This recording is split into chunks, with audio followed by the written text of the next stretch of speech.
کله چې موږ وایو زه الماني ژبه زده کوم، دغه جمله په الماني ژبه داسې وایي ich lerne Deutsch. او ملګرو دوستانو، کله چې موږ وایو جرمني ژبه یا جرمني یوه سخته یعنې مشکله ژبه ده، جرمني ژبه یوه سخته یعنې مشکله ژبه ده، دغه جمله په الماني ژبه داسې وایي Deutsch ist eine schwere Sprache. Deutsch ist eine schwere Sprache. یوه مشکله ژبه ده. واقعیت کې مشکله نه ده، هر څه وخت غواړي، کال 2 کاله خو خامخا غواړي، بس خواري او محنت پکار ده، روزمره تمرین پکار ده.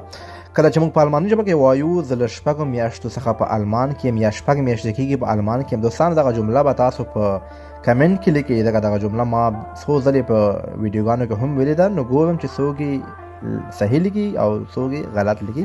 که بیا هم غلطه وي زه درته په کمنټ کې صحیح لیکم.